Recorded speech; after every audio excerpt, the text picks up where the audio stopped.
দেখবে সেখানে টাচ করবে, দেখবে পাবলিক লেখা থাকবে, পাবলিককে টাচ করবে, তারপর সেভ লেখা আসবে, সেভ টাচ করবে, তারপর ডান করবে, পাবলিক হয়ে যাবে। আর থ্যাংক ইউ দি ভাই, করে দেব। অসংখ্য ধন্যবাদ দি ভাই তোমাকে।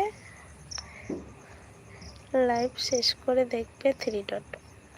আচ্ছা ঠিক আছে, সেখানে টাচ করব, তারপর পাবলিক, সেখানে টাচ করব, তারপর সেভ, তারপর ডান। ওকে দি ভাই,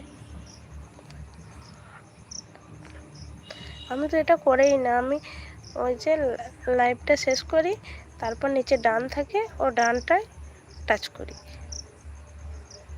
বুঝতে পেরেছ? থ্যাংক ইউ দি ভাই। বুঝতে পেরেছি, তাই করবো দি ভাই। এতটা বোঝানোর জন্য অসংখ্য ধন্যবাদ দি ভাই তোমাকে।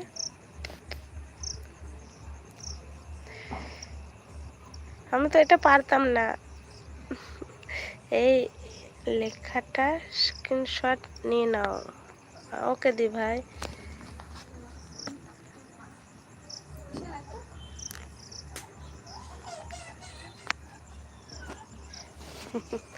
ভুলে যাব,